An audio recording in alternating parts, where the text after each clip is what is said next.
Hello and welcome to another video. This is the 9th episode of the story in which Jiraiya and Tsunade are supposed to watch over Naruto, but instead Orochimaru takes care of him. How will this affect others as well as both of them? What will it mean for Konoha? This story was written by Brown Phantom. Kindly support him, her. Like and subscribe to help to support videos. Let's start this show. The Oto and Suna were fortunate to not be disturbed their first night in Konoha. Their hotel did have several Umbu watching over it, but in all fairness their hotel wasn't the only one, so it was considered just normal protocol. They got up early and headed towards the Konoha Academy. They only knew where it was thanks to Gaara looking for it yesterday while his siblings were busy. Then again the gathering crowd of genin helped them too. Naruto looked over the building for a moment. Looks like a decent place. To think I might have learned how to be a ninja here instead of Oto had Jizan not taken me out of this hellhole. Then again, from what I've been told, I doubt I would have learned much if anything if I had attended this place. Which room do we go to again? Zaku asked. All four teams had gone together with the whole safety in numbers principle in mind. And they all still wore the same outfits and disguises they wore coming into the village. For better odds in their favor, they went there 10 minutes ahead of time. 301 according to the gatekeepers. Kin told him. Shouldn't be that hard to find. Hinata said. Let's go in then. Naruto told them with his trademark grin. They opened the door and saw several genin already trying to find the room they needed to go to. Apparently they weren't the only ones who wanted an early start. Kankuro then spoke into his remote communicator that was tuned into all of them at the moment. It had two other frequencies, one was for personal teams, and the other to contain the jounin in case of severe trouble. Hey, if these guys can't find the place to go, I guess we barely have any competition. Temari responded. Or maybe there are diversions set up as part of the test. Think about it, if you can't even find where you're supposed to go, then why would you deserve to be chunin? Good point, Temari-chan. So we should keep our eyes open for tricks but not remove any of them. Don't want to increase the competition after all. Naruto said. They walked down the hall and saw the numbers above the room. 101, 102, 103, etc. Looks like we may have to go to the third floor. Gaara thought out loud. I think so. Have you guys noticed that no actual leaf genin are on this floor? They all would know exactly where to go, so everyone down here is from out of town and searching the hard way, like we just did. Sasami pointed out. Hey, do you guys hear something? Isaribi asked them, looking towards her right. Everyone strained their ears. Sounds like a fight. Guess someone couldn't wait. Dosu commented. Should we go take a look? Just for the hell of it? Fu asked. Naruto shrugged. Nah. I'd like to find the room and just get there personally. Same here. Hinata agreed. I'm going to go take a quick look. I won't be long. Fu said, then walked away. We should follow her, Haku. It's probably not a good idea for our teams to be split here. Sasami told her teammate. Haku nodded. Good point. She then turned to the rest of their group. We'll meet up with you guys in a moment. Let's go find the room. I'll send a clone for them when we find it. Naruto told everyone else when Sasami and Haku wandered off. There's some stairs, that's a good start. Kankuro said, stating the obvious. The 9 ninja went up to the second floor. Before they could keep going up, they noticed a small crowd down the hallway. It looks like a crowd of genin trying to get into a room, but someone won't let them. Zaku said. Why would they do that here? This is the second floor, not the third. Temari asked. Must be a trick. But if you ask me, anyone dumb enough to fall for that is too dumb to be even genin. Isaribi commented. The others nodded and just continued on up the stairs. They saw no point in getting involved in the commotion. Before they got to the next floor, Naruto created a shadow clone in case anyone on the third floor would be there to see him do it, and had the clone hide with a henge that made it blend in with the wall. The original would signal later for it to go find the others and lead them to the correct room. At the third floor they went down the hallway and reached a room marked 301. In front of it was a Konoha ninja awaiting them, which happened to be a young man with a strange burn-like scar covering a good portion of his left face under his eye. "Hi, I'm Rado Namishi. Judging from the fact that there are 9 of you, I take it that means you're actually 3 complete teams that just came here at the same time?" They nodded.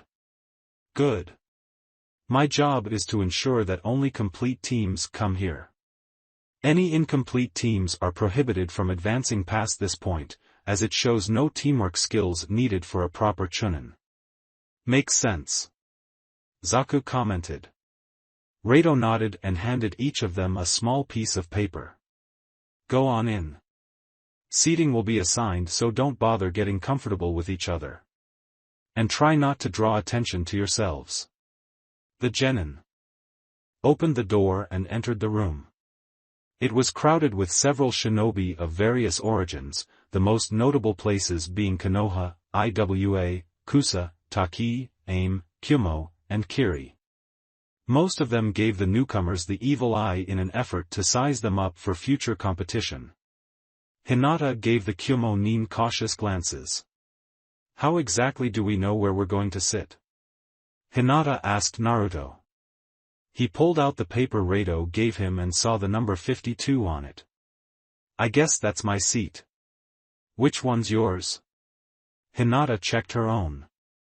27, looks like we won't. Oh, my clone just dispelled, so the others are on their way here. And I think my clone saw a guy wearing green spandex. Naruto replied. Hinata arched an eyebrow. Seriously? He nodded. Weird. Well, good luck Naruto-kun. You too Hina-chan. They refrained from kissing or holding hands to avoid revealing to any threats that they were closer than comrades. All the Oto and Suna genin checked their numbers and took their assigned seats. They all sat apart from each other, but Temari sat directly behind Kankuro and Sasami sat at Naruto's right. Outside that, each one of the rest of them were at least one person apart in any direction. They quickly realized this was part of the test to ensure they all couldn't communicate with each other conveniently. The door behind them opened and they checked to see who was entering. It wasn't Haku, Fu, and Sasami, but a trio of Konoha ninja they didn't recognize.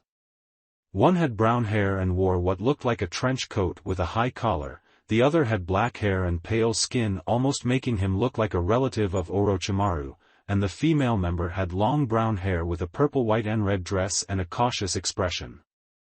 After them came another trio of Konoha ninja. One had brown hair in a pineapple style much like Anko and a gray shirt with a bored expression. Another was a little on the heavy-set side with red hair and an open green shirt over a white one. The female member was a pretty blonde wearing purple clothes that Anko would probably have worn when younger, along with cloth warmers on her forearms and calves. After them the last team from Oto came in and immediately seeked their seats. The Konoha genin apparently all chose to stand around and wait for something to happen rather than get ready for the test to start. A minute later another Konoha team entered. One of them was clearly a Hyuga from his eyes, and he looked at everyone like they weren't worth breathing towards. His male teammate was the green spandex wearer Naruto warned Hinata about, and his female teammate showed nothing special about herself, making her all the more necessary to keep an eye on later. This team did decide to take their assigned seats right away. The Kunoichi member stretched her arms above her head as she walked towards her spot 2 seats left of kin, and if anyone looked at her they would have seen her toss some small mirrors onto the ceiling that stuck in place with wires attached. Finally, the last Konoha team entered, and it was the one Oto encountered in Wave. They looked no different than before, except that Sasuke stood less rigid and Sakura wasn't trying to smother him with close contact. The Oto shinobi made a point to not look at them to avoid being recognized right away. So far it worked, and the interaction the other Konoha teams did with this team made it harder for Sasuke, Sakura, and Kiba to spot anyone in the room. A puff of smoke appeared in the front of the room and a man wearing a dark blue overcoat and a bandana of the same color showed up. A few scars were visible on his face, making him look like a seasoned veteran. "Alright, everyone take a seat right away," he shouted, capturing everyone's attentions and making them all obey. Hinata was not satisfied to see Sakura right at her left, but at least she was the only one in their 12-man group close to their main threats.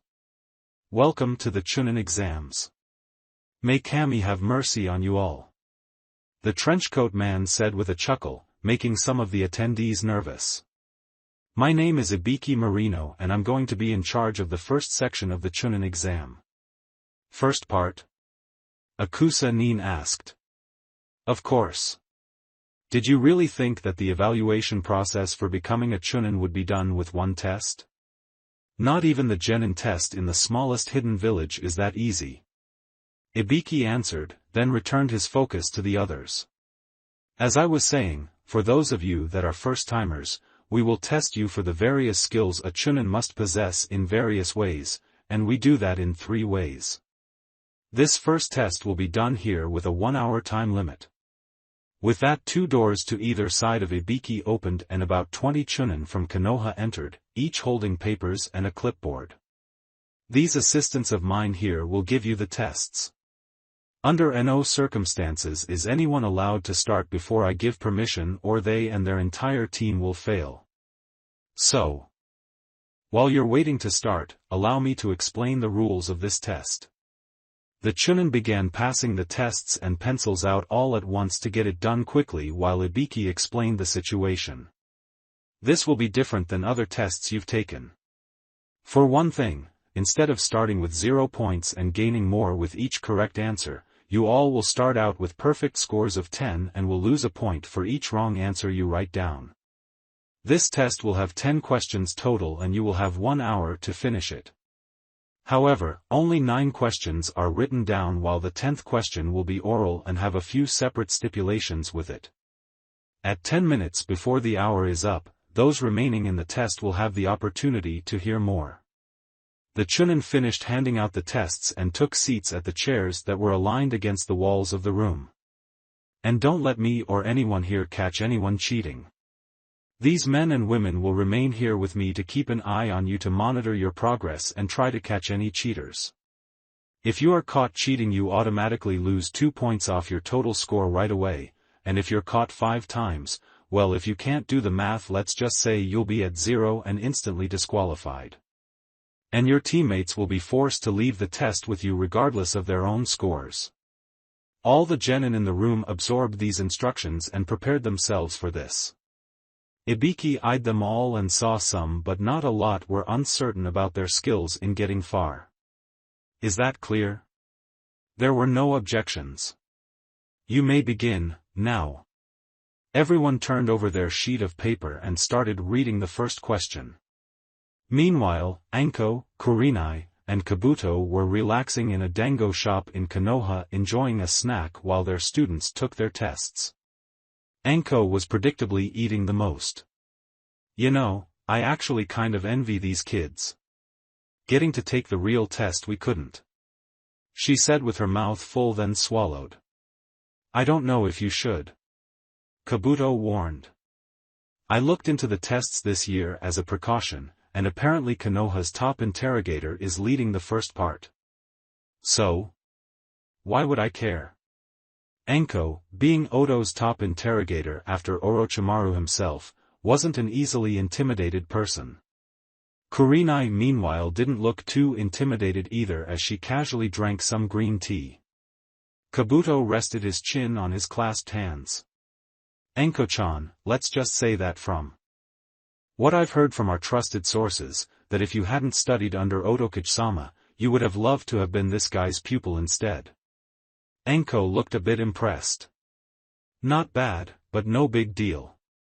I'm sure our guys can handle it. I mean, it's not like the first test actually hurts them, right? Anko-chan, you of all people should know just what an expert in the TNI field can do to mess with people.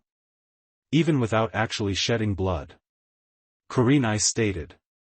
The purple-haired woman shrugged. You got a point. Either way, I have faith in them all. She then took another bite of dango. We didn't come this far to chicken out when the first tough guy showed up, did we? Time went by for the test takers, and within the first 5 minutes almost all the genin realized the true point of the test.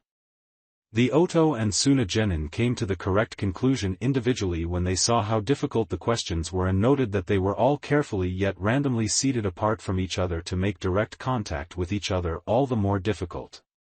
They all thought it their own way, but the overall summary of their thought process was like this. These questions look like the type only someone who's already an experienced chunin or jounin could answer easily.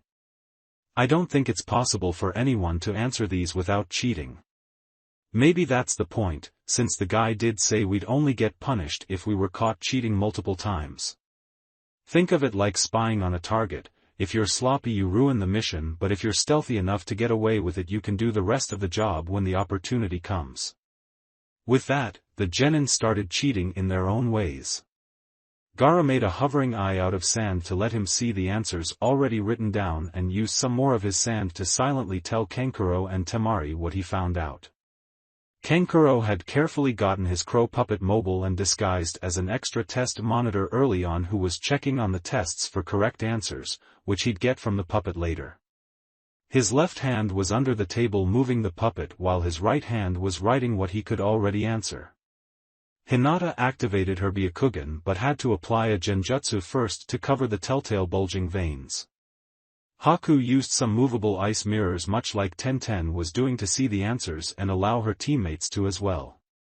Kin used a minor genjutsu to make the tests next to her replicate only to her own eyes so they'd appear in her sight, allowing her to read them without having to glance over the genin's shoulder to do so. Naruto activated his ghost body Kekii Genkai, unnoticeable thanks to his dyed hair which showed no white coloring, and made some invisible clones to check out the answers and dispel, giving him the answers right away.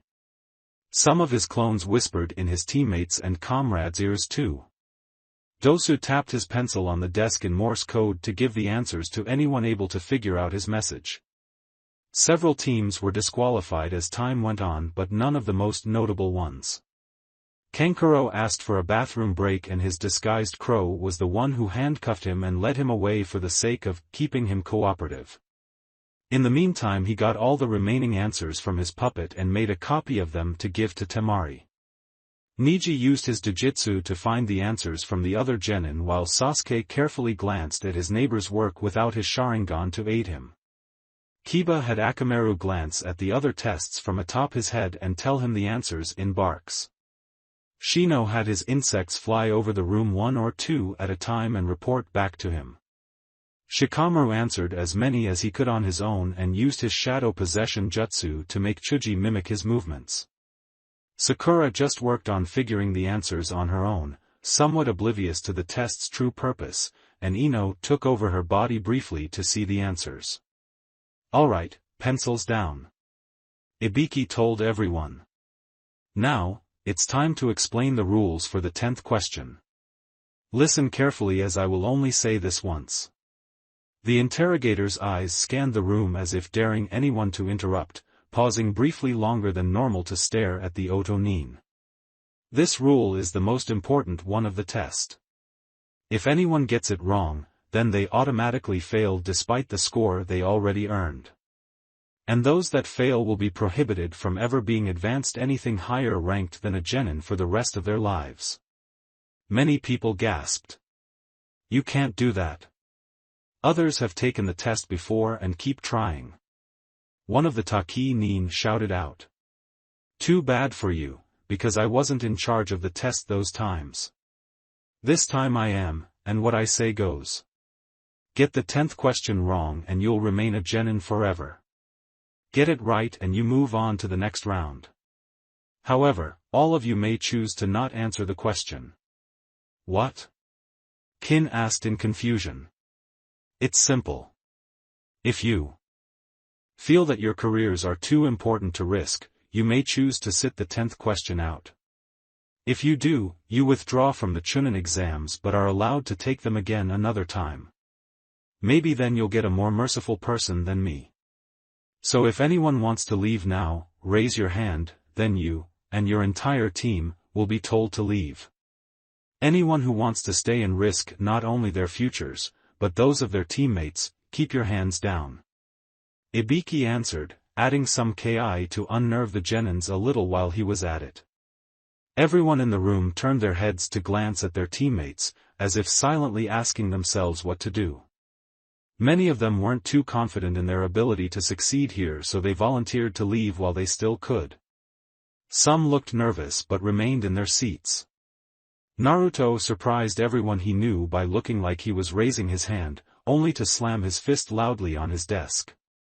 You think I came all this way and did all those missions for the right to take this test, just to hightail it when someone decides to play mind tricks with me? You're not the first one who's tried to intimidate me, and you're certainly not the best. Go ahead and give me this risky 10th question. If I wasn't willing to take risks, then I wouldn't be trying to become a Chunin in the first place. Ibiki glared back at the disguised Jinchuriki, but his peripheral vision told him that the other genin were stealing their nerves back up. Apparently his little outburst reminded them of the courage they needed to have on the job, the courage that Ibiki had been hoping to erode just now. You better watch your mouth, punk. You may have guts, but do your teammates? He saw two girls cross their arms in response, giving him his answer. Anybody else wish to press their luck and risk everything? No one dared to say they were going to drop out. Ibiki took a deep breath. In that case I have no choice. You all, pass. There was a brief pause, until a genin spoke up in disbelief. What the hell do you mean? What do you think I mean? I said you all passed. But, what about the 10th question? Sakura asked. The 10th question was whether or not you were willing to take it. Ibiki told them, seeing most of them didn't get it yet. Like the loudmouth here mentioned in his rant, a ninja's life is full of risk. And when you're on missions, you will have to take risks and make decisions that will affect you and your team. Decisions that can get the job done, or get you all hurt badly. If you're too afraid to take those risks, then you're not fit to take this test. This exam is designed to do more than just test your combat skills. What we're doing is testing all your talents as a shinobi. What we were testing just now is your ability to gather information with minimal risk. Ibiki continued before taking off his headband and exposing his many scars. Information is one of the most important things a shinobi needs to do his job, and getting that information is often just as important to the job. Collecting needed information without getting exposed is an important skill for a chunin. That's why we arranged this test the way we did. It was meant to simulate a mission where you all had to answer the questions, which could only be answered by cheating. My assistants here would pose as lookouts, keeping an eye out for those careless enough to get caught. Getting caught is the worst thing a ninja can do on the job, aside from betrayal. The scarred man saw that the genin were now understanding his words. Of course, in order for any of you to cheat, you needed something to cheat from, a source of information to gather from. So we can two chunin hit here to answer the questions. The aforementioned plants made small waving motions with their hands to indicate who they were. Anyone who could make it to the 10th question showed they were careful enough to cheat without getting caught or exposing their teammates in the process. Then we issued the 10th question, where we saw your faith in yourself and your comrades to continue the mission even if it meant risking failure. So far, you've all done a good job. And now, you're ready for the second part of the exam. Ibiki told all the genin who managed to get through the first test. One of the doors all of Ibiki's assistants had used to enter the room opened, and a young woman entered. She had long straight purple hair that reached to her waist and brown eyes. She wore standard Konoha jounin attire, but her vest was gray and her arms were exposed except for the metal guards on her forearms, revealing an umbu tattoo on her right shoulder. On her back was a sheathed katana, indicating she must have some kenjutsu training. She stood next to Ibiki and placed her left hand on her hip as she looked over the crowd. My, there's a lot more than I expected here. Did you actually go easy on them, Ibiki? She asked. You doubt my skills? We just got a tough bunch this year. Sure, if you say so. She said as if she didn't buy it, then cleared her throat. Alright kiddies, listen up. I'm Yugao Yuzuki, and I'm the one in charge of the second portion of this exam. And this is where you start shedding blood, sweat, and tears. Not necessarily in that order. So everybody head outside now. Jounin will escort you all to the location of the next test. With that, she disappeared in a swirl of leaves. Back in Oto, Kushina sat down with Orochimaru in his office. She was drinking a brew Tsunade made for her to help balance out her electrolytes since her body was still returning to normal. She probably only had another week or so to get to active ninja appropriate levels, even with the enhanced longevity and recovery that came natural to Uzumaki's. So what's on your mind, Kushina-san? Orochimaru asked, having a sip of tea as well. A lot. Kushina answered wearily. Orochimaru-sama, wait, can I call you that or should I dash? The snake Sannin nodded. Go ahead. We're not doing business and I have no need to pull rank, so my title is unnecessary in this conversation. Kushina nodded. Anyway, what bothers me most is, do you think it was wise to send Naruto into Konoha's clutches like that? Especially since Konoha is currently on alert for ninja from this village? If we don't do it now, we won't have another opportunity for several years. By then we risk Konoha finding out more about us and getting better prepared. With them in the dark and their morale shaken by the weakening of their, for now, only Uchiha, we have a good chance at hitting them when they're least likely to retaliate in full. Also, there's another reason I wanted Naruto there so soon. What's that? Kushina curiously asked. Orochimaru grinned. It involves making the Uchiha brat suffer a little more when the opportunity comes. And if Subsonic is correct in there being a genjutsu that prevents people from seeing him as Minato's son, then his presence will prove beneficial. Kushina shifted in her seat to get more comfortable. But what if Konoha does something bad to him? She sounded like the idea made her want to weep. It's a risk he's willing to take. And if it makes you feel any better, I'm sure all mothers feel that way regarding their children when they start becoming serious ninja. Speaking of which, did you want to return to active duty someday? First, let me see how my son does and what happens to Konoha. Then maybe, yes I will. But only as long as I get to help instruct Naruto while I'm at it. Orochimaru nodded. I'd actually prefer that. And you need not worry.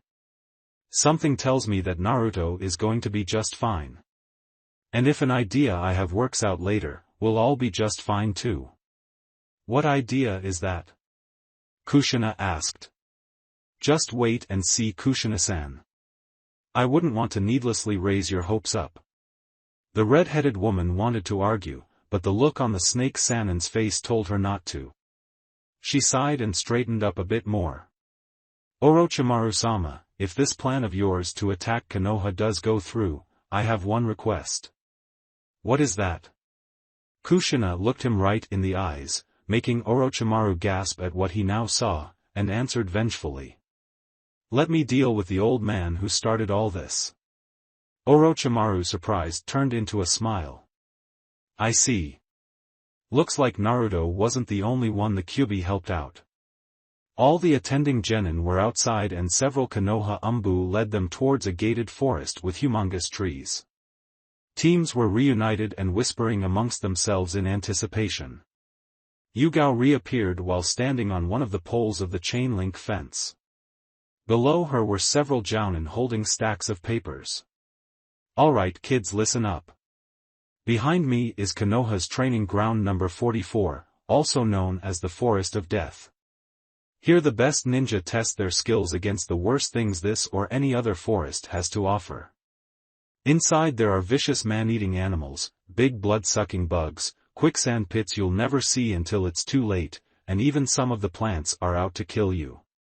Rest assured, there's no way in hell all of you are coming out of this alive. Yugao then jumped off her pole. That's why before we start, we need all of you to sign some forms of consent. That way, our village can't be held responsible for any deaths and injuries that can, and likely will happen to you all. Even those of you from Konoha have to sign these. So we'll take a 10-minute break for all of you to do so. For convenience we'll just have one form per team that needs 3 signatures. The Jounin started handing out forms to all the teams one at a time, staying close by to later take them back. The one who approached the 3 Odo teams was none other than Ebisu, although none of them knew anything about him. Here you 9 go. Just where are you from anyway? I've never seen that symbol before. He asked them. Naruto just shrugged and looked over the form. Not saying. Ninja need their secrets. But could you tell me why such a supposedly dangerous forest has just a mere chain-link fence keeping people out and threats in? Ebisu momentarily looked at the fence, suddenly wondering that himself. It does the job, that's the important thing. 2 minutes later all 9 Odo Nin had signed their forms and returned them to the spectacled Jounin. Good luck kids. You're going to need it. He added before he walked away. 12 minutes were needed for all forms to be given to Yugao, who accepted them without even looking at them. There was no need, as the Jounin who handed them out would never hand them to her if they weren't fully signed. Okay, now that that's out of the way, I'll start explaining the rules of this part of the exam. She then jumped back on top of the pole to ensure everyone could see her, both hands on her hips. As the smarter of you have probably already guessed, you'll have to face a survival test.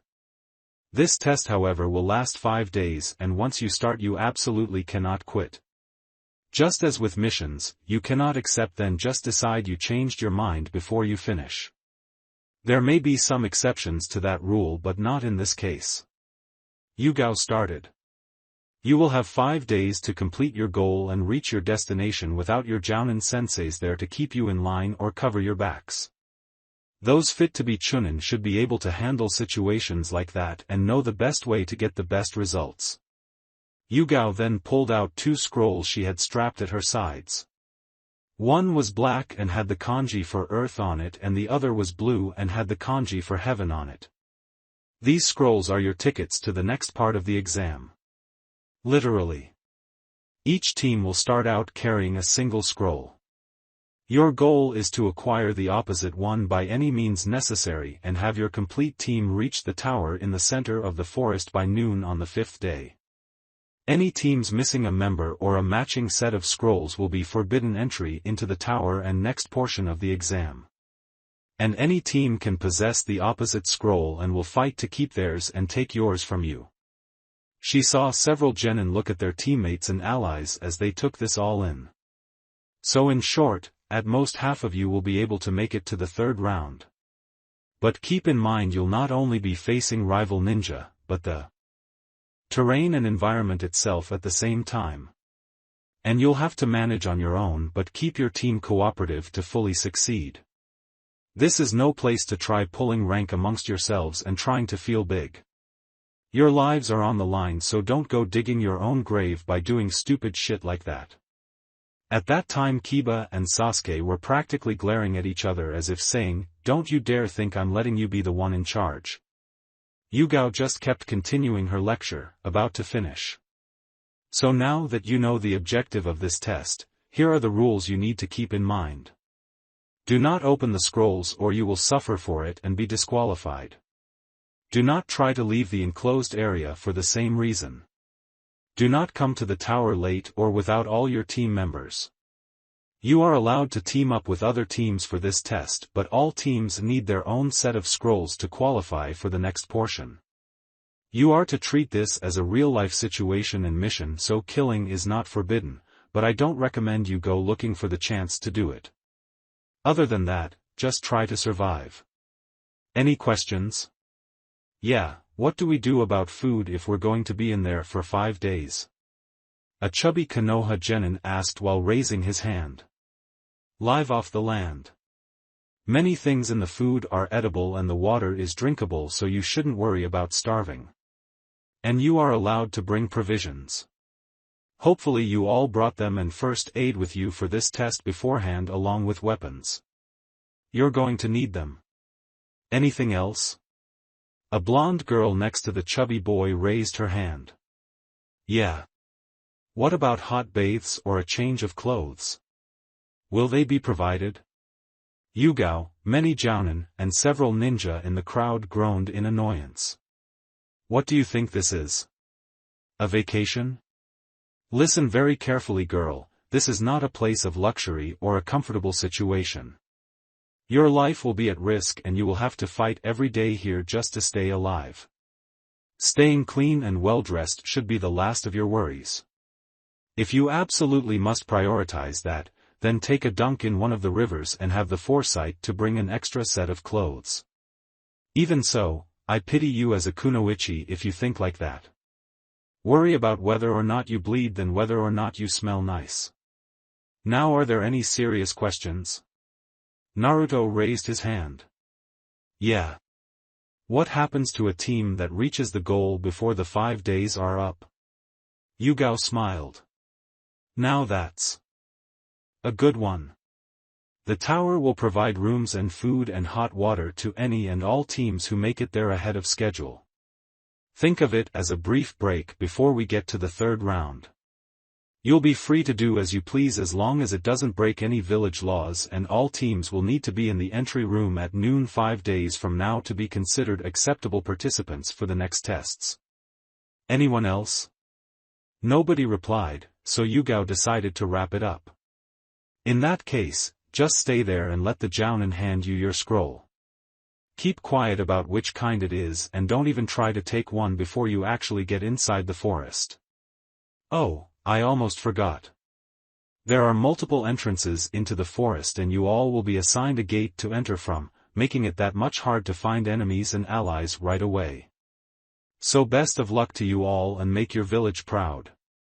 With that, she disappeared and the jounin handed out scrolls and randomly assigned gate numbers. Naruto's team got gate 14 and an earth scroll. Kin's team got gate 27 and a heaven scroll. Sasami, Haku, and Fu got gate 29 and an earth scroll. Gaara's team got gate 44 and a heaven scroll. They gave each other acknowledging nods before they headed to their assigned gates. Naruto, Hinata, and Isaribi had to take the long route to avoid their Hitaiades being spotted by Sasuke, Sakura, and Kiba. Everyone got ready, then a siren went off and the gates burst open. All teams headed right into the forest of death. A few minutes went by before Naruto, Hinata, and Isaribi stopped running and stood at the base of a large tree.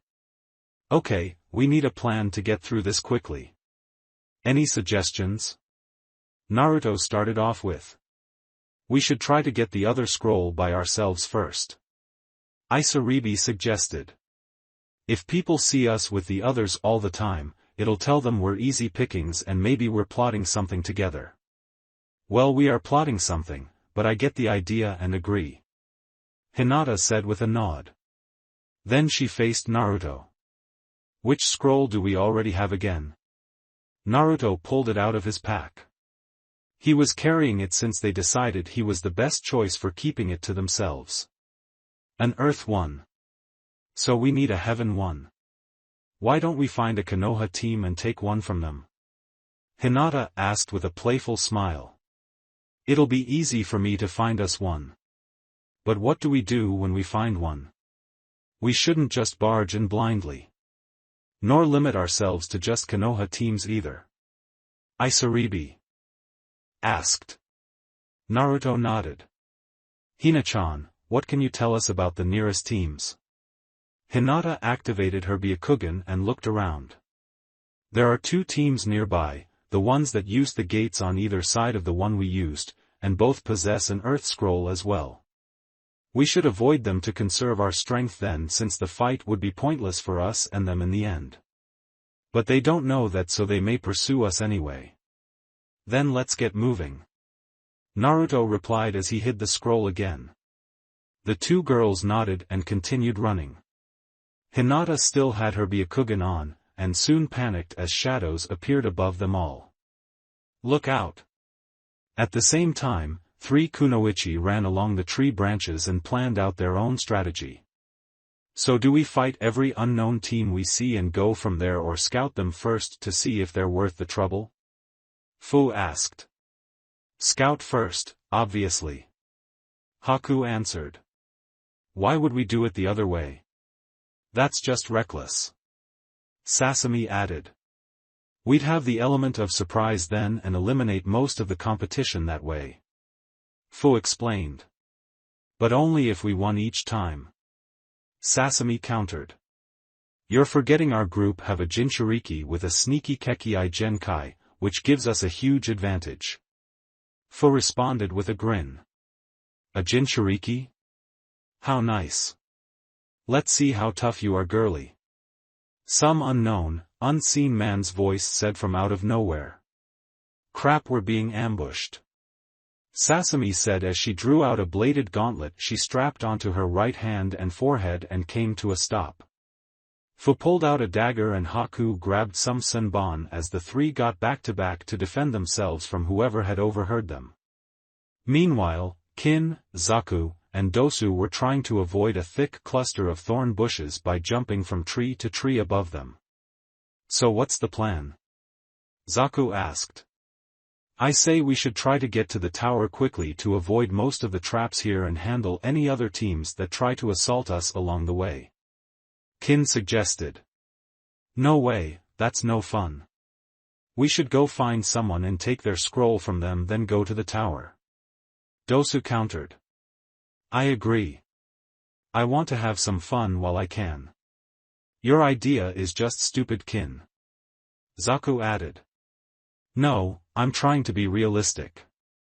The kunoichi argued.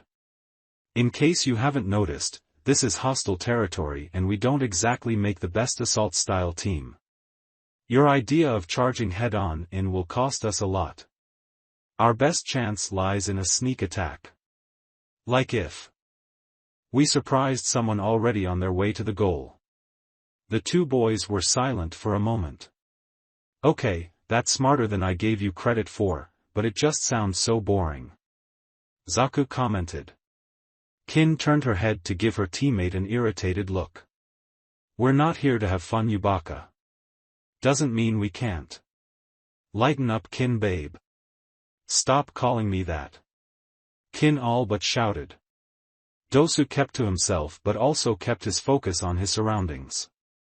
Which is what probably saved his team the most in the next few seconds. Down. Now.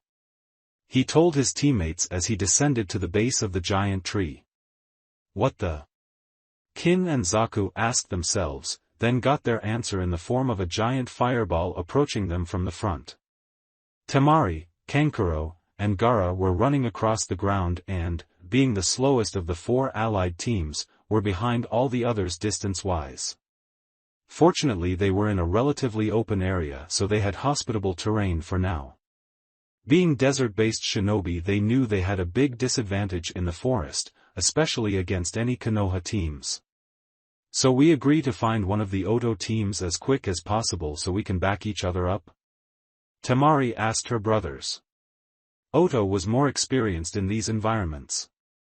You have to ask? Kankuro asked back, then he smirked teasingly.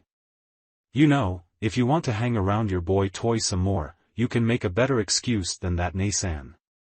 Remind me to hit you for that later. The 4 short ponytailed girl replied. Can do. Gaara said, worrying Kankuro. Soon the open part of the training ground came to an end and they had to enter the actual forest. The trip stuck to the ground and walked through slowly for 2 purposes. The first was to be more aware of any approaching threat, and the second was to make themselves a more appealing target to enemy ninjas. They were going ninja fishing with themselves as the bait, but bait that could fight back and take the scroll they needed. All of a sudden a group of small birds quickly flew away and a twig could be heard snapping. Temari grabbed her fan, Kankuro grasped the wrapping on his karasu, and Gaara just stood his ground as all three awaited the approacher. Unfortunately, it turned out to be a tiger that walked out from behind a tree. This could be a problem, Kankuro muttered. With a swing of Temari's fan and some of Gaara's sand, the tiger was quickly gotten rid of without a trace but likely still alive. Somewhere. They wouldn't have to worry about it coming back anytime soon though. When they finished, Temari looked at Kankuro with a cocky smile. And you were worried. Easy for you to say. You wouldn't have to risk damaging your weapon to get rid of something like that. I'd rather not try to break my puppet before we actually encounter someone. Kankuro defended himself. Ah, but that was just a big cat. I bet I could find a young cub and take it home and make it a pet. Temari countered, saying it in an uncharacteristically girly manner that made it impossible to tell if she was being serious or not. Oh sure, and where would you keep a jungle cat in the desert? Kankuro asked sarcastically. We have oases. Those are public training and resting grounds. Quiet both of you. Gaara interjected sternly. There might be more. I doubt it. Temari argued. I heard tigers are territorial so there's little risk of seeing another anytime soon. If that's true, then wouldn't the tiger's territory be deeper than this, closer to the denser part of the forest? Gaara asked. I guess. What's your point? Kakuro asked. I think we may have bigger threats here than we were led to believe. The dark-eyed Jinchuriki said. Not sure what to say, the three Suna-nin continued on their way. Kin, Zaku, and Dosu all luckily dodged the giant fireball by diving under it. None of them counterattacked since they didn't see the enemy yet and they didn't know any area affecting jutsus yet. Note to self, see if Kabuto-sensei can teach us some of those when we get out of this. Kin thought. The fire evaporated into smoke, leaving some lasting burn marks on the trees. Now that they were warned, the three Oto genin got out their weapons. Dosu readied his sound blaster, Zaku cleared his pipes, and Kin grabbed a few senbon. In the meantime they still tried to go forward on the trees rather than stop and make themselves an easier target. At the end of the thorn collection they saw their assaulters. They didn't know them personally, but they recognized the description right away. They came to a stop in front of the other team, creating a ninja standoff. Zaku spoke first. Duck-ass hair on one, pink hair on another, with a white dog. Yep. You three must be the douchebags we heard so much about. What did you call us? Kiba angrily asked. Douchebag, douchebag, douchebag. Zaku repeated. Zaku, remember what Kabuto-sensei said about antagonizing the enemy. Kin warned. Yeah, that we should do it as much as possible. He replied. It makes it harder for them to focus so their fighting gets sloppy. Kiba growled ferally. You think you're so big? At least we come from a real village. Enough. What we really want to know is where are the rest of your group? We want the ones from your village we already met. Sasuke declared. Speak for yourself, Sasuke. You're the one that wants that, so don't go speaking for me like that. Kiba stated to his teammate. Ah, does the mutt not like taking orders? You know what happens to disobedient dogs? Dosu jested. Let's get him Akamaru. Kiba said as he ran towards Dosu. Looks like at least one of you has any guts. Zaku said condescendingly. I'll show you who has guts. Sasuke said as he pulled out a kunai. And I'll take out your own while I'm at it. Sakura looked towards the Oto Kunoichi, wondering what to do, only to see she had disappeared. What the dash? She was cut off by a kick from behind that sent her towards the ground. She didn't reach it since something grabbed her hair from behind, causing her scalp to hurt badly, along with a foot pressing down on her back. Nice hair, Kin said. Free advice from one kunoichi to another. If you have the time to make your hair this soft and glossy for a mission, you're going to get in trouble for neglecting the real necessities. Sakura looked at Sasuke, hoping he would help her. But unfortunately he wasn't even looking at her, just focusing on his opponent. However, Zaku's wind jutsus made it impossible for him to get close enough to do damage.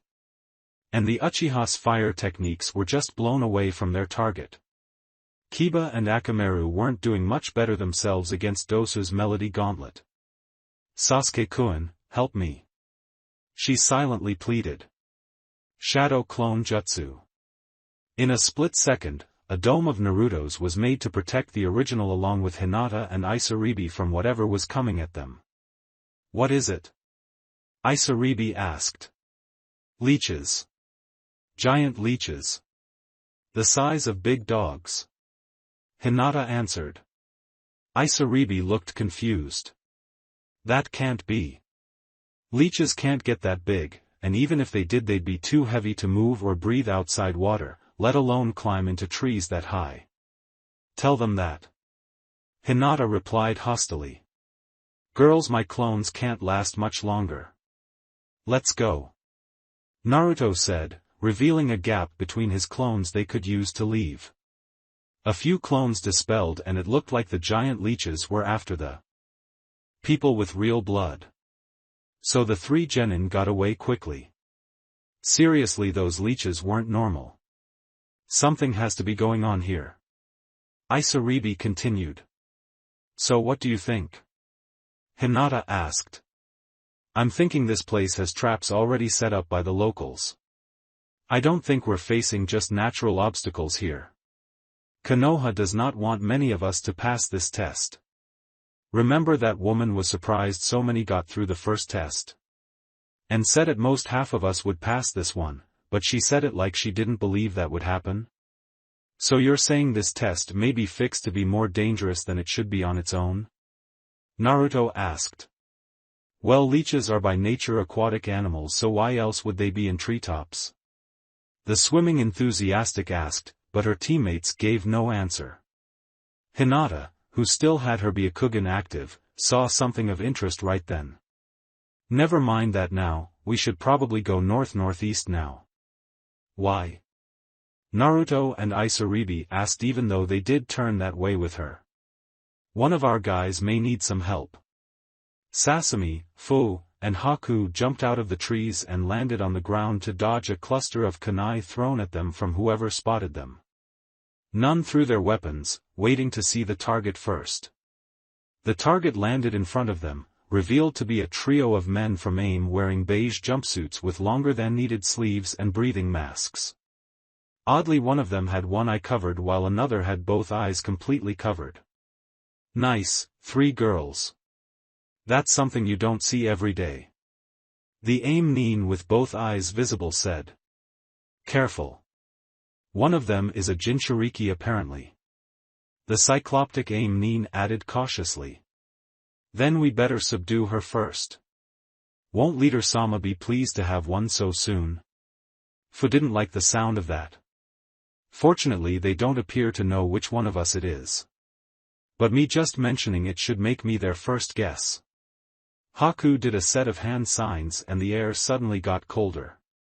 Not that the AIM nin minded it much, as their outfits were insulating as least. Ice style, crystal ice mirrors jutsu. A dome of ice panels appeared around the enemy and Haku stepped into one. You 3 won't be going anywhere. The 3 AIM nin responded by trying to escape in 3 separate directions, figuring they couldn't be blocked completely. However, Sasami and Fu quickly got in front of the 2 closest to them while Haku shifted towards the 3rd. Ice style. 1,000 needles jutsu. Haku called out, creating many ice needles that fired out of her mirrors towards them all. Earth style, trap chasm jutsu. Sasami declared with her hands thrust into the ground, creating a large but not too deep fissure that stopped one AIM nin from advancing. Wind style, Cyclone Fist Jutsu. Fu proclaimed as a small tornado formed around each arm and fired off at her own target, forcing him back towards the center of the dome. Haku smiled at their teamwork. Being a team for over a year, they had gotten this method down to a T. She trapped them and her two teammates ensured no one got out through the gaps in the mirrors, or in through the gaps either. It was much better than doing it all by herself, which would have been taxing on her concentration. All three aim Nin took a hit, but when they did they dissolved into mud. Oh crap. We're fighting clones. Fu said, briefly worried. The three aim Nin appeared from behind Fu. And now we know your tricks. Fu turned and glared at them. Damn, now that they saw the ice dome getting them into it will be next to impossible. And how do I know these aren't more clones? Only one way to find out. She grabbed a kunai and threw it at the center shinobi. The aim Nin caught it, unamused by the effort.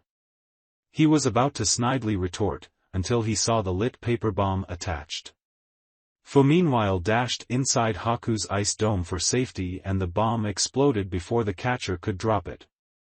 The smoke cleared and Haku got rid of the dome, finding it unnecessary now. The three kunoichi saw no remains of their foes. More clones? Sasami asked. Likely. We better keep an eye out for them so AIM doesn't learn about us. Haku said, covering for Fu in case the real ninja were still listening. Great. Another objective. Fu sarcastically added. Sasami looked at the surrounding trees. What's the matter? A bunch of tough men like yourselves afraid to fight us girls head on? I heard Amigakure was a nothing village and you guys just proved that right. That did the trick. The real AIM trio showed up in front of them.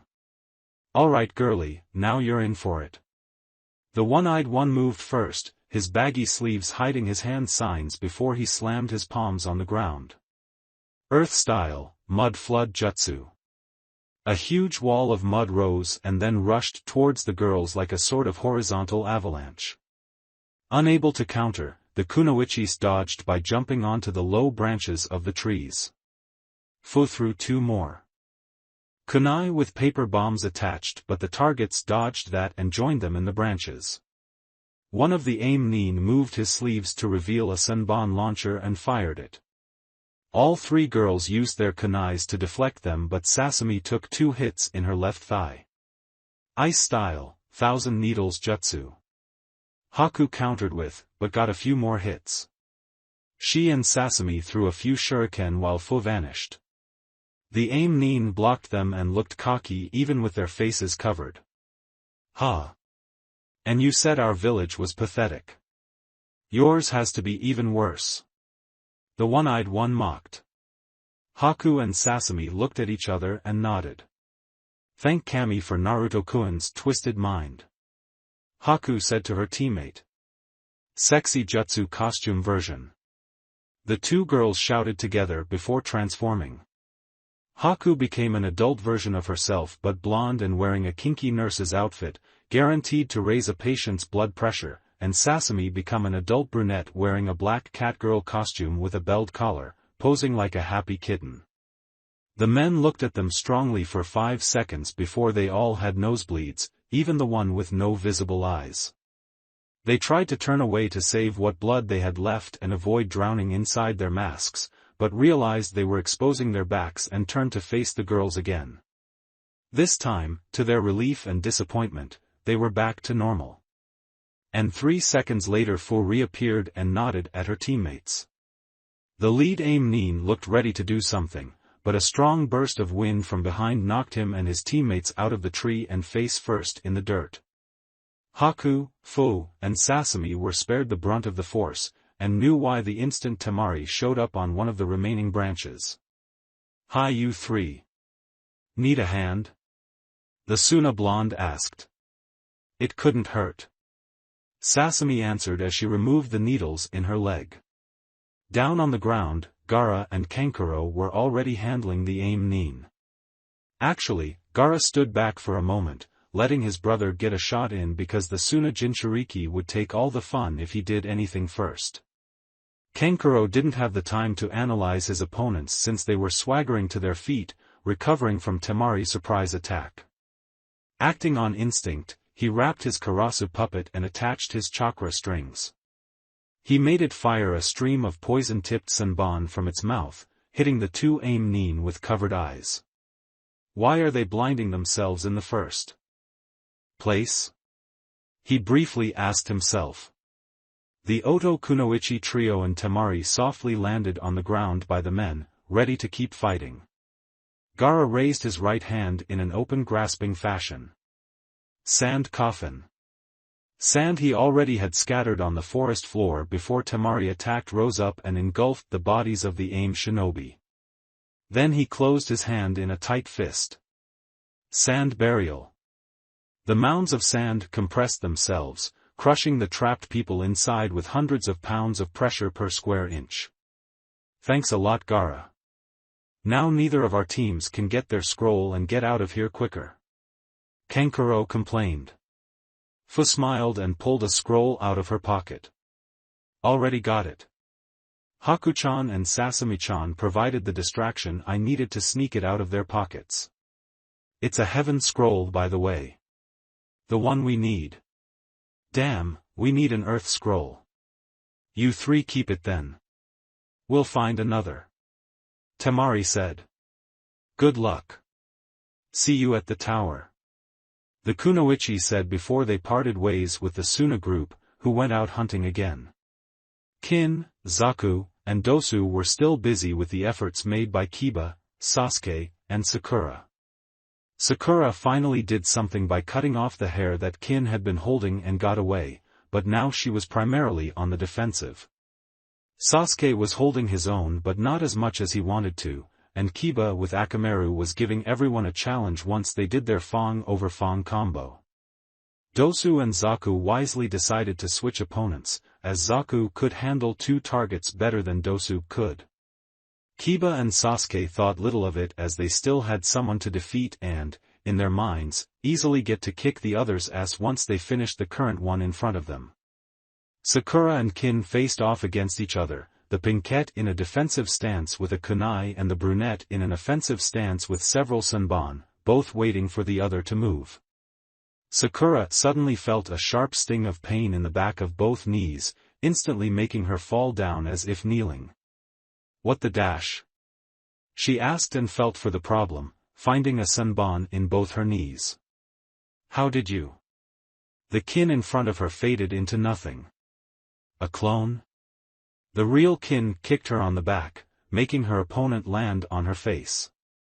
You have no imagination. It had actually been a minor genjutsu that tricked the victim into seeing the caster as if they were standing still, waiting to make a move, which allowed the real Kin to move behind her victim. Without being noticed as long as she was quiet. Kiba suddenly went after Kin, forcing the brunette to dodge. The dog Nin paused for a moment. You okay, Sakura? Yeah, thanks Kiba. She said quietly as she pulled out the senbon. Want me to handle her for a moment? If you can, go ahead. Sakura tried to look at Sasuke, who hadn't even glanced her way yet, too preoccupied with his own fight with Dosu. Fang over Fang. Kiba attacked with Akamaru, aimed at Kin. She performed a substitution with a rock, which Kiba hit head-on, knocking him out briefly. Akamaru pounced on the girl and bit her left thigh, making her cry out. Suddenly someone came over and grabbed the small dog, making him let go from surprise. Hey! Bad dog. No biting. Naruto-kun. Kin happily said at seeing the disguised blonde. He hated doing it, but Naruto had to toss Akamaru away before the dog tried attacking him. The puppy growled but decided tending to its partner was a bigger priority now. Of all the guys to face, we had to run right into these ones. Naruto lamented. Dosu was keeping Sasuke at bay with high-frequency sound waves, but Sasuke had a good counter for that defense. Fire style, Phoenix Flower Jutsu. 3 fireballs shot out of his mouth aimed right at Dosu as he tried to dodge to the side. Water style, water wall jutsu. Isaribi called out just before a wall of water rushed up from Sasuke's left to defend the maimed mummy. Where'd that water come from? There are no rivers or ponds near here. Sasuke asked himself. He was already frowning at his attack being deflected, but his frown turned into a glare when he saw who deflected it. You. Isaribi gave him a smug look. Well, I'll be damned. It's the red-eyed bastard. Oh wait, you don't have red eyes anymore. Sasuke never caught this girl's name or skills, but he knew she was with the group he encountered in Wave. The music note emblem was proof enough. Were you the one who did that to me? He demanded to know as he readied himself for some lethal jutsu. No, but I'm not going to tell you who did. Hinata tried to attack Sasuke from behind with a strike to the head, but he heard her footsteps. So he retaliated by turning around, grabbing her wrists, and throwing her over his back and towards Hinata. This was a basic defensive maneuver of the Uchiha's intercepting fist taijutsu. But once the two girls were in the same spot, he did something even worse. Fire style, great fireball jutsu. Naruto's eyes widened and his heart stopped for a moment when he saw his teammates engulfed by flames before they could get away. Then he became pissed, and red chakra started to cover him like a cloak. Kin smiled at the boy she admired. Go get Naruto-kun. Before he did, the flame went out and 2 more growing chakra auras could be sensed. Hinata and Isaribi had some of their clothes burned off and their skin was healing from the burns they got, but the most noticeable thing was that both were covered in their stage 1 curse markings and purple-black chakra auras. And they looked pissed too. What the hell are you 3? Sasuke asked in fearful awe as his eyes darted between Naruto, Hinata, and Isaribi. Enemies of the leaf. Isaribi started. We're shinobi. Hinata added. Of the sound. Naruto finished. Sasuke was known for many things. His Uchiha name and now former status as such, his now gone legion of fangirls, his legacy of being the sole survivor of the Uchiha massacre, most people ignoring the fact that Itachi never actually endangered him that night, and his antisocial arrogant behavior. But one thing he was not known for, was being cowardly. And while he might not be a coward, right there, staring at the genin with sinister auras, Sasuke Uchiha was admittedly fearful. He was standing before 3 shinobi without his Sharingan being a usable option, all 3 using some sort of power he couldn't predict. And worse of all, he knew his skills might not be good enough to counter. For the past few weeks, after being put down by everyone for now being a Sharingan-less nobody, Sasuke trained himself privately every spare moment to convince himself they were wrong and he was still superior to all other carbon-based lifeforms. Only to find out his speed, strength, and accuracy were below his expectations. At first he thought he was just too angry to focus and calmed himself repeatedly. However, much to his dismay, his skills didn't instantly improve. He could still remember the harsh truth being rubbed in his face. Flashback, something wrong, Sasuke? Kakashi asked when he noticed his student was brooding even more than usual. Whoever took away my Sharingan weakened my skills apparently. The young Uchiha replied. Kakashi tilted his head sideways towards his left. What makes you say that? Because when I test myself now I'm not getting the results I used to get back in the academy. My running times slowed down, my punches make less of an impact on my targets, and I'm missing more shots in target practice now. Sasuke explained. And you believe the absence of your Sharingan is to blame here? Kakashi asked, getting a nod as his answer. Sasuke, you didn't have your Sharingan back at the academy, so by your own logic you should be no different than you were back then. Not worse. And just so you know, I've done the same and I haven't gotten any worse than before. But how else could this have happened? I'm not going to enjoy what happens next, I just know it. The Jounin told himself before speaking. Don't you remember the council telling you they gave you many luxuries without you knowing to make you feel important? Is it possible they rigged your scores and tests to make you feel better than you actually are? Sasuke then looked like he couldn't decide if he believed or disbelieved the idea. In the end he decided it was too far-fetched for his tastes. Why would they need to? I'm an elite, so do exactly what the council wanted, which was fill your head with delusions of grandeur, wouldn't it? Kakashi cut in. They gave you everything you wanted to get on your good side, Sasuke, and to put you in debt to them. Remember, they ordered some stores to give you reduced prices, and they granted you more access to your clan resources than any other clan heir, even last ones, would be entitled to at your age. Is it really that hard to imagine they may have ensured your tests were rigged to guarantee you felt like the best, even if you weren't truly qualified for it on a fair basis? Sasuke frowned, but doubt had already been planted in his mind. Could he be right? But I know I did the best times and hit the most targets. How could that be rigged? Later that same night Kakashi would retrieve the academy files on the history of his students, something Jounin were entitled to do to find problem areas in their students' skills.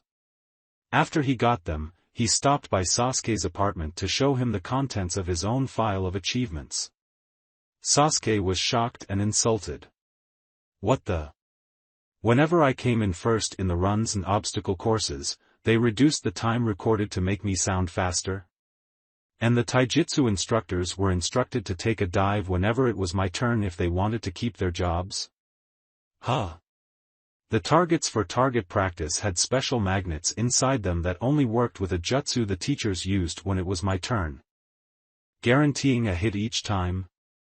Dear Kami-sama, if this is true, then how good am I really without someone letting me win at everything? End flashback. Sasuke still wasn't too sure of the answer. Part of the reason he wanted to enter the Chunin exams was to find out for certain, since Kakashi told him no one would hold back against him. The chance at revenge on those he met in Wave was just icing on the cake. Now, as he stood there, facing 3 of the genin he saw in Wave, each radiating a dangerous energy and looking like a coiled snake ready to strike, he started thinking he made a mistake. All 3 Oto genin took a stance. Hinata and Isaribi took the stance of snake-style taijutsu, which kept their legs close together but their arms apart, the right one usually pulled back and the left put ahead. The intent was so they could strike first and dodge any counterattack within seconds, just like a viper. Hinata had her hands unclenched while Isaribi did.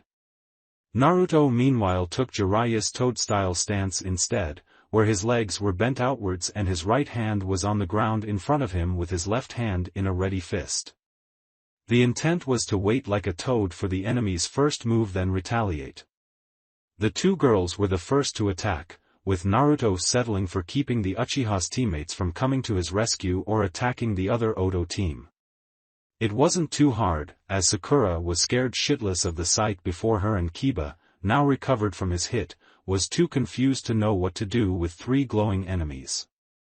Hinata and Isaribi ran towards the lone Uchiha, Hinata's Byakugan active but her contacts hiding her true eye color and her hair somewhat covering her bulging veins. Isaribi pulled out a longer-than-normal kunai and weaved to get behind Sasuke while Hinata got in front of him and took the focus of his attention. Once behind him, the purple-haired girl crouched down and jabbed her kunai into his back, missing his spine, giving him a nasty wound. Hinata meanwhile gathered sharp chakra points at her fingertips and struck many of Sasuke's tenketsu, making him scream even more. Kiba thought now might be a good time to intervene before his teammate got killed and he himself could not advance any further. He got up and on all fours with Akamaru jumping on his back. But before they could do anything, Naruto got in front of them and snarled. The 2 boys then started trying to hold the other back in a direct face-off, each blocking the other's hands with their own and trying to push them back. Kiba used his claws to wound Naruto's hands at first, but Kyuubi's chakra started to burn his own, making him try to back off. However, Naruto used his own claws to hold the Inuzuka in place, furthering the pain. Sakura looked between her 2 victimized teammates, not sure who to help or how. She looked first to Sasuke, who turned to catch Isaribi, but she dodged overhead and got some monowire out which she spun around him in that moment.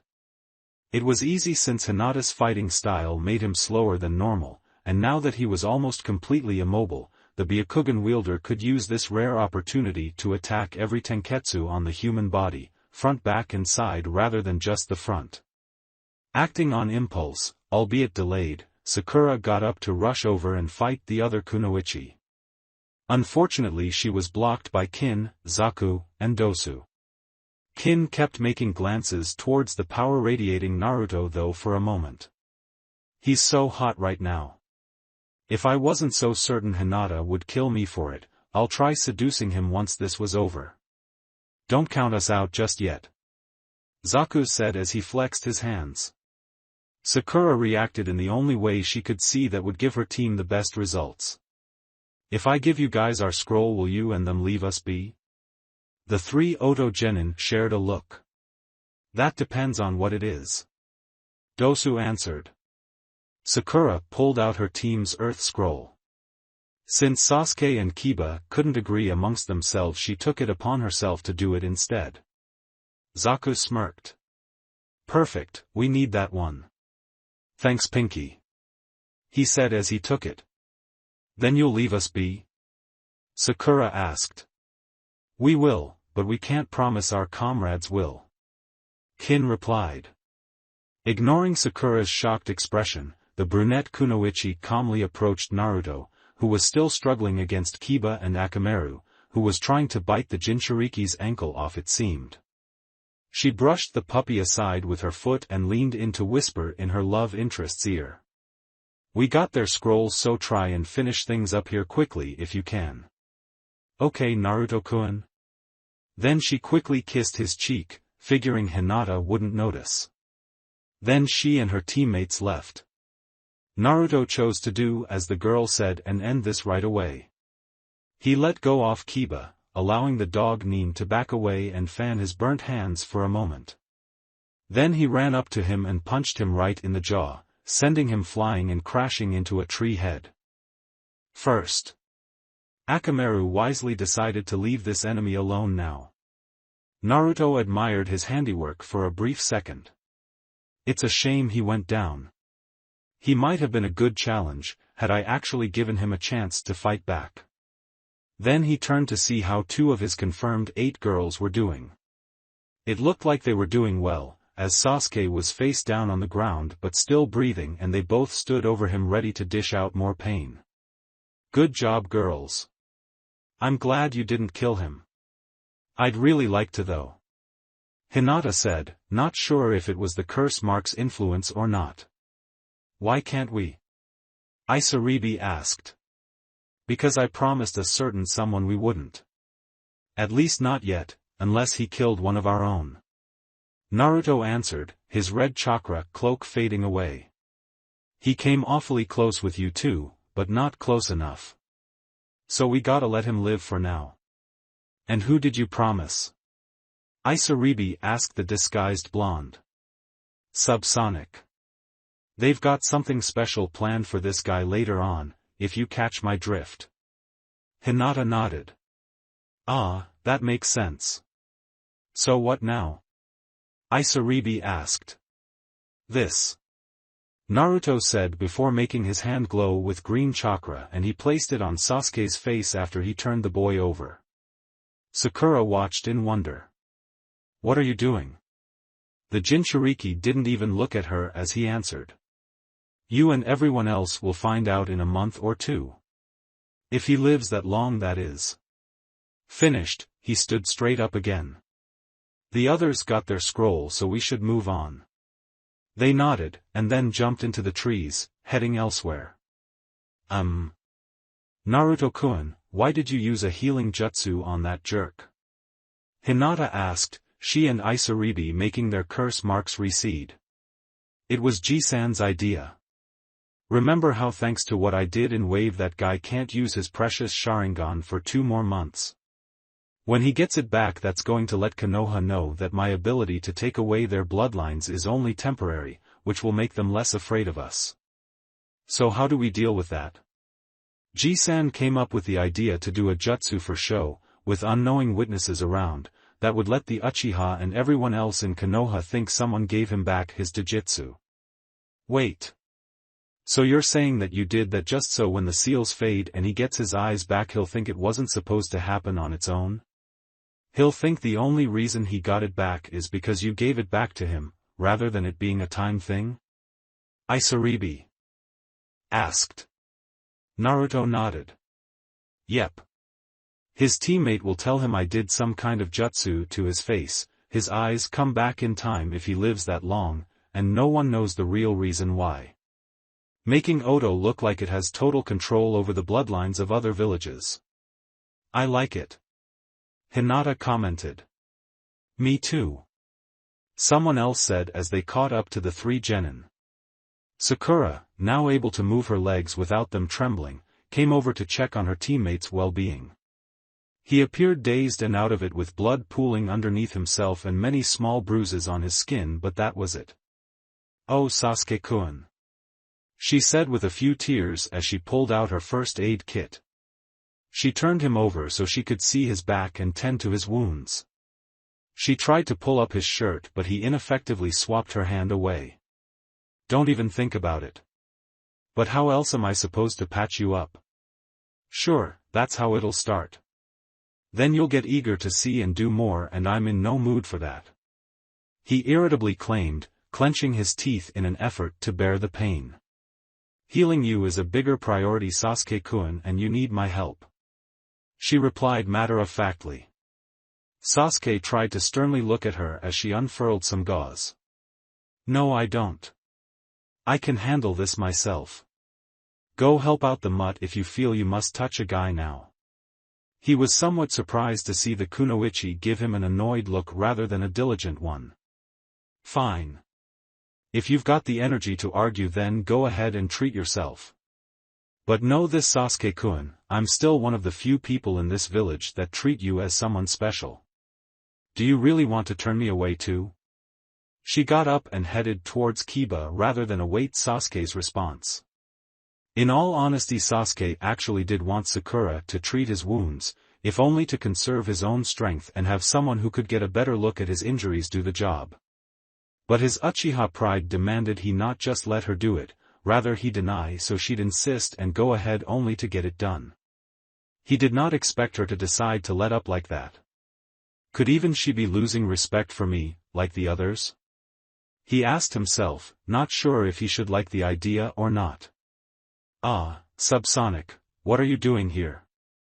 Naruto asked his group's new guest. I'm just keeping an eye on my favorite genins. Gotta make sure this test isn't rigged like I suspect it is. The disguised ninja answered as they kept pace with the younger ones.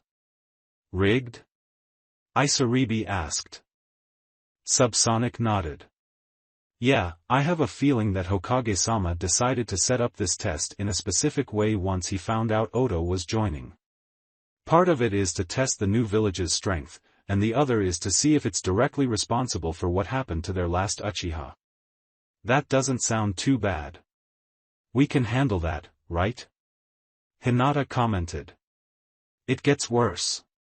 Subsonic continued. You're too young to know this, but almost every one of the 5 major hidden villages rig these tests. They claim they're just using a home field advantage, but history shows the ones most likely to advance to the final rounds and actually get promoted are the ones native to the village hosting the test. Wait, so you're saying that the only ones who really stand a chance at getting a genin promotion are the Konoha genin? Isaribi asked. No, but the odds are in their favor. Think about it. Chunin exams attract business to the villages and the ones who appear the strongest get the most business. To appear the strongest, the village needs to have the most advanced genin and the most promotions. That tricks the payers of missions into thinking one village has more qualified ninja for hire than another, even if they're more expensive or harder to reach. So you're saying that each village to an extent sets up this test to give its own genin an unfair edge so in the end they earn more money for the village? Hinata asked, somewhat appalled by the idea. That's exactly what I'm saying. Subsonic replied. Konoha may be a ninja village, but it needs funding just like any other. And like ninja, it may go about the job in a sneaky way. Oto would probably do the same if it got the chance to host the exams. So do we stand a chance at all, or is us being here just to make Konoha look better by beating us at a game they shouldn't lose in the first place? Naruto asked, feeling angry. Oh yeah, if you make it to the final round then yes you do. Konoha isn't allowed to be the only governing body when it comes to deciding promotions. That would be considered an unfair and heavily biased situation. Kages for other villages and even daimyos of other countries come to the village to watch, and all are allowed to make their own judgments. Village councils and advisors are allowed to make suggestions too. Of course, final say goes to the Kage for each of their respective genin, but they have to explain to their advisors and daimyos why they made such decisions, so promotions can't just be handed out. So Konoha can't disqualify us or deny us our chances? Hinata asked. Exactly. Subsonic answered. They're allowed to make reviews on you and pass them, but ultimately the decision is Otokage-sama's. The Hokage can only truly promote or deny his own genin, not someone else's. That's a relief. But are you certain this test is rigged to favor Konoha's chances? Isaribi asked.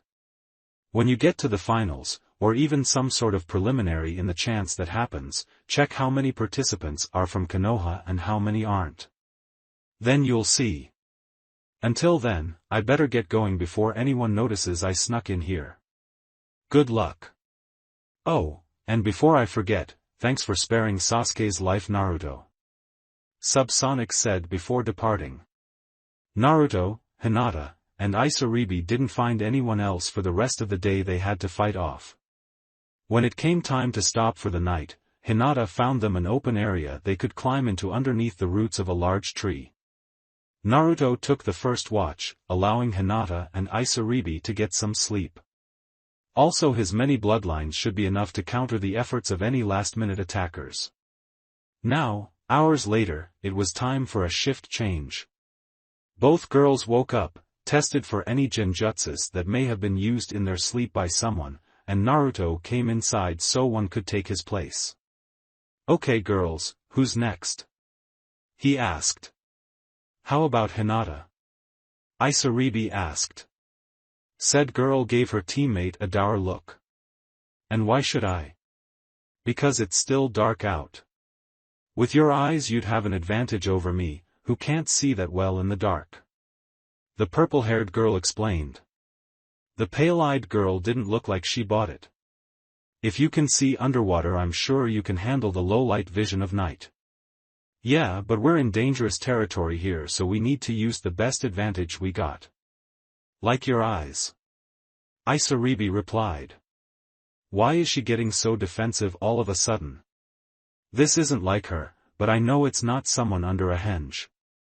You just want some time to sleep next to Naruto-kun. Hinata said with no small amount of hostility. It would happen later whether or not you took this watch or the next, so what's the problem? Calm down girls. Naruto said, only to get an annoyed look from Hinata. I can't Naruto-kun because she's trying to get into your sleeping bag with you when my back's turned and get closer to you right under my nose. How am I supposed to be okay with that? Do you think I'm going to do anything more with her tonight than sleep in the same area? He asked. No, but she will. Hinata answered with a pointed look at the swimming enthusiast. Hey, as one of his girls, one chosen by both of you I might add, I have a right to be friendly with him too, you know. Isaribi commented. Only when I approve, and right now I don't. And what if he does? Isaribi asked. It's my choice what happens between my future husband and other girls, and I say hands off until further notice. Hinata declared. Wood style, tree hugger jutsu. Naruto called out with their attention diverted. Instantly many branches came out of the tree base, each with a hand at the end, and all grabbed a hold of the two girls. What the dash? They asked as they felt their arms and legs and even the sides of their torsos grabbed by the wooden hands and lifted off the ground. They both put up a bit of a struggle, but the hands just tightened their grips. What gives, Naruto-kun? Hinata asked, more surprised than anything right then. You two need a timeout.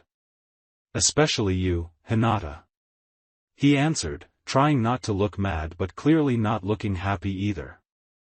She now gave him her full attention and a shocked expression. Naruto-kun doesn't use my full name unless he really needs my attention. What's wrong?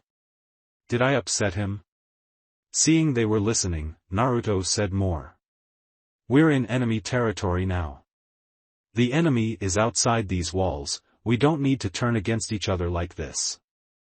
Especially over something like this. He then looked right at Hinata, his sad gaze making her heart ache.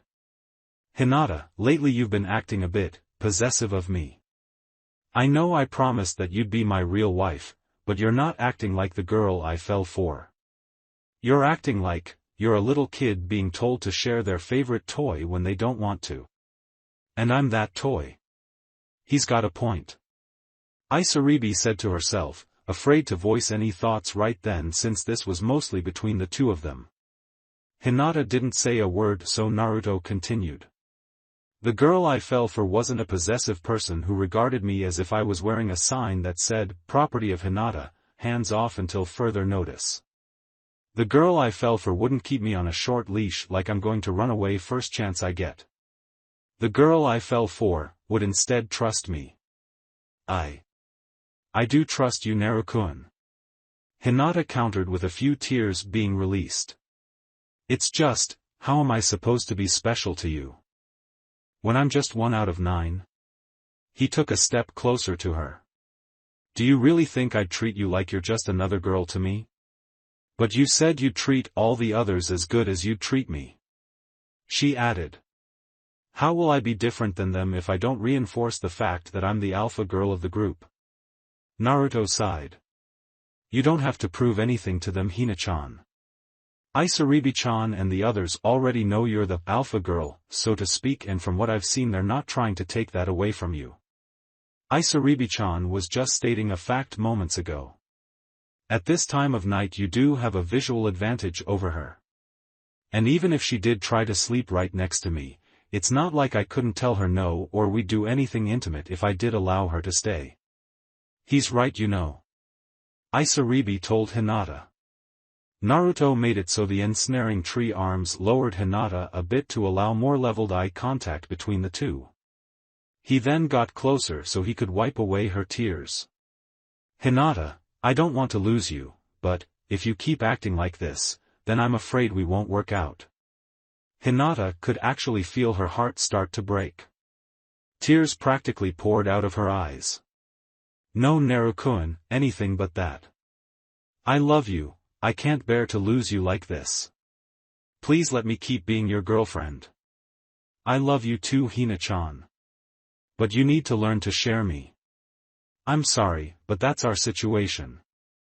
I need to be with girls that can get along with each other, not fight over who gets more time and whose turn it is to touch me. He told her, a few tears in his own eyes. You know I need to treat the others really good too. Would it be fair to them if I didn't? It doesn't mean you won't be as special to me anymore. But it's my choice when to spend time with the other girls, not just yours. I would let you know when I do, but I'm not going to be some boy toy that girls have to schedule time for. If I may. Isaribi said, catching both of their attentions for a minute. Hinata-chan, maybe with all the time and effort you've been using to ensure your status among us girls, that very thing seems to have been hurting your status to him. Think about that. Hinata did. Is it true? Have I started becoming some kind of territorial jerk? I just wanted to be the most important one in Naruto-kun's heart, and I didn't want the other girls to try to compete with me for that. Isaribi took this opportunity to continue her point. Hinata-chan, I know. You're the more important of us all to him. Hell, if he didn't need multiple girls you'd still be the only girl he'd think of looking at. I know that, we all know that. But we accept that. We can't take your place, but we are entitled to have our own places in his heart too and some girlfriend privileges if we're really going to make this thing work. You can't keep his heart to yourself anymore. The other 8 of us are going to be the mothers of his children too, so we'll deserve to be treated with some love too. Besides, no matter how much he cares for us all, you're the only one amongst us in this that will wear a ring. If that's not enough of a message for his feelings for you, maybe you shouldn't be the one he puts that ring on. The former Hyuga hung her head and openly weeping. Naruto-kun, I'm so sorry. I've been such a bitch, haven't I? Naruto released the wood jutsu on them both, turned off his Kekkai Genkai, and hugged his best friend. It made her cry more and cling to him with all her might. No, you haven't. You've just been afraid. Just promise me you won't try to become some kind of girlfriendzilla like that again. She relaxed but didn't let go. I won't, I promise. Isaribi smiled. I guess I'll take the next watch after all so you two can work out anything else in private. Hinata turned to look at her other teammate. No, you're right. My skills are better suited for this time than yours are, like you said. I'll go. You and Naruto-kun get some rest for a bit. Naruto then kissed her forehead and she kissed his cheek. After that she separated herself from him and went outside the tree, taking a post in the foliage to avoid being seen. I need to show Naruto-kun I can trust him to be with the others when I'm not around. I shouldn't worry, because even if I'm just one of 9, I'm number 1 of 9. She activated her Byakugan to be on the lookout, and saw Isaribi and Naruto starting to sleep only a meter apart from each other. The purple-haired girl clearly wanted to cuddle up with the disguised blonde, but he appeared to be resisting for now, going so far as to face away from her despite the potential rudeness in the act. Hinata strangely felt relived and saddened by this. I'm glad I have nothing to worry about, but maybe next time I'll tell them it's okay. I don't want Naruto-kun afraid of my reactions after all. Even as she told herself this, Hinata was repeatedly clenching and unclenching her fists. In another part of the forest of death, Team 7 of Konoha was resting for the night as well. They chose to sleep in the branches of a large tree rather than under it. Right now it was Sasuke's turn to stand watch for nocturnal enemy activity. The dark-eyed emo was doing his duty, but he had other things on his mind at the same time as well. Maybe I made a mistake entering this exam, just to test myself. He told himself woefully. I mean, I'm probably the only one here who doesn't know how good they really are. Damn the council for exaggerating my skills. What if I got myself in a situation where I could die because I didn't know my true strengths? He then felt a pang of self-loathing and self-pity, but he ignored it. It's all their fault and Kakashi's fault for making me believe that. They should have known better. Yeah, it's all their fault. If they hadn't done that, I'd still have my Sharingan. He sighed internally and scanned the area again before turning around to see what was behind him. In that case I don't know who I should be angrier at. The one who took my Sharingan from me, or the ones who set my life up with their own gain in mind. If I never lost my Jujutsu, I'd still have all the privileges and status I took for granted, but I'd still be an ignorant pawn of a greedy government that only let me think I was on top.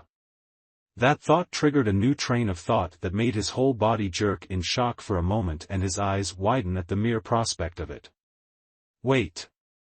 Does that mean I should be grateful to the jerk that took my Kekkai Genkai from me?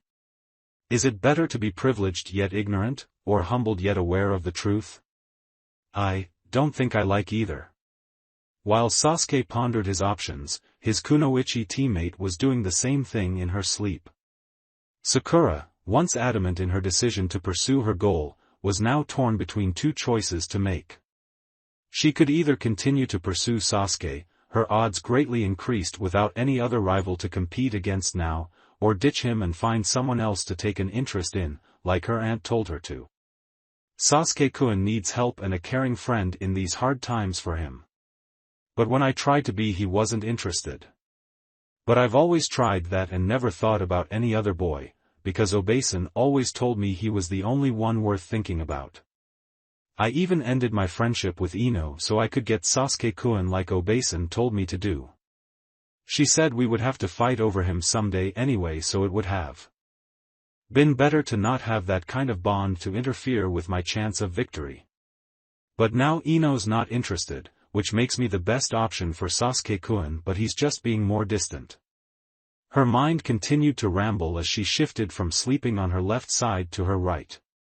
If Sasuke-kun warms up to me, then I'll get what I wanted, even though I won't have the rich high life I expected to. It's not like I can't cope with a regular budget, I've been doing that all my life with Obasan. But being with someone rich and powerful was my dream too. I just always assumed Sasuke-kun would have that too and could never possibly lose it. Now that he has, I don't know which goal is more important. I want to be with Sasuke-kun, but I also want to be wealthy and not have to work all my life just to live under a budget.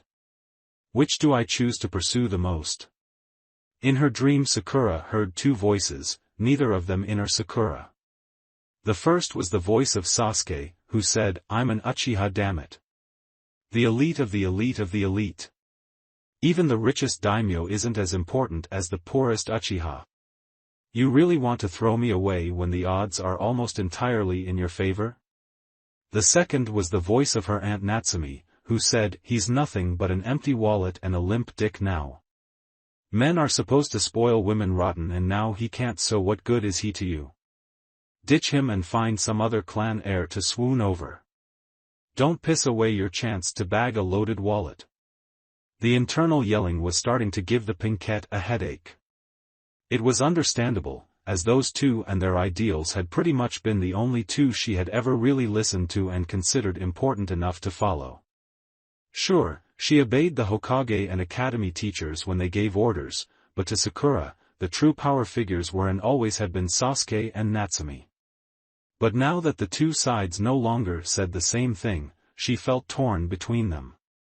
Kiba meanwhile just drooled and smiled as he slept. Back with Hinata, her eyes were peeled for any threat. Her Byakugan revealed several nocturnal animals going about their business and some rival shinobi moving within her range, fortunately not towards herself. Fortunately all these things kept her focus off her sleeping teammates. While the Byakugan was indeed a dojutsu that gave its user a large range of vision, like all Kekkei Genkai there were a few facts about its use that no one without it could understand.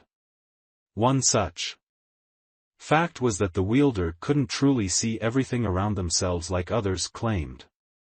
If the eye truly allowed someone to see everything within its large range simultaneously, as most assumed it did, the visual part of the wielder's brain would probably self-destruct from sensory overload. To prevent this, the wielder basically had a visual focal point that was free to move around to anywhere within range, with everything else being a sort of large range of peripheral vision. Sort of like something a normal-eyed person would see on the edge of their visual scope, seen but not actually looked at. So even though Hinata didn't have to move her eyes or head to see something new, she still had to move the focus of her vision around, as if she was moving her eyes or head instead, to check for danger. Fortunately she could do it quickly, for the odds of something slipping by while her focus was elsewhere was slim to none. Another good point was that there was also a permanent secondary focal point always positioned in front of themselves, so when Byakugan wielders were on the move they could look around themselves without sacrificing quality sight for what was in front of them. There's some bats, an owl, 3 Iwa genin resting, a team of Taki Nin running towards the center of the forest, another team of wait. Is that? Oh crap. Hinata thought to herself as she kept watch, then saw something she didn't like. Moving quickly, Hinata got out of the tree limbs and ducked inside the underground den. She was already aware of Isaribi spooning Naruto from behind and was still somewhat annoyed by it, but right now she had a bigger concern. "Naruto-kun, wake up," she loudly whispered in his ear. He stirred but didn't look like he was waking up. "Wake up. We've got trouble." "What is it?" he asked in a dazed slur. A Konoha team is heading our way. And this one has a Hyuga in it.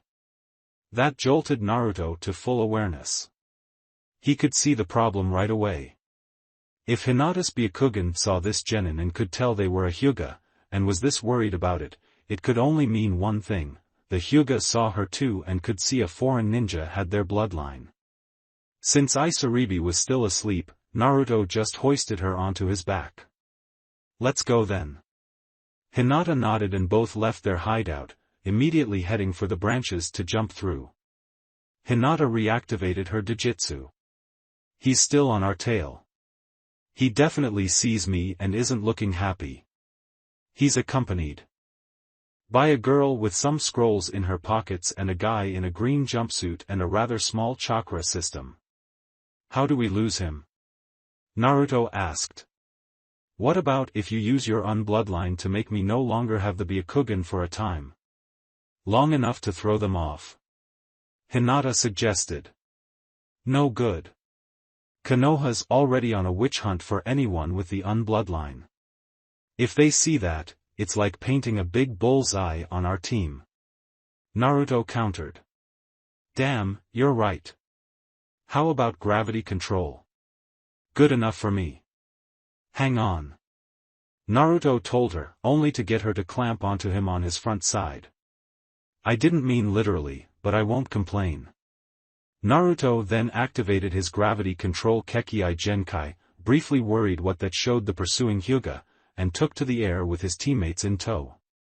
The Hyuga chasing them stopped in his tracks, and his teammates soon did too to ask what was wrong. His response: I must be more tired than I thought. I could have sworn I just saw them fly away like birds. Thanks for watching. If you enjoyed this video, smash that like button and subscribe for more content. Support the original author by clicking their profile link in the pinned comment of the first video of this series. They deserve the love. Want early access and exclusive content? Join my Patreon community, link below. Your support fuels these videos. Drop a comment with your thoughts, and I'll catch you in the next video. Stay entertained, stay safe.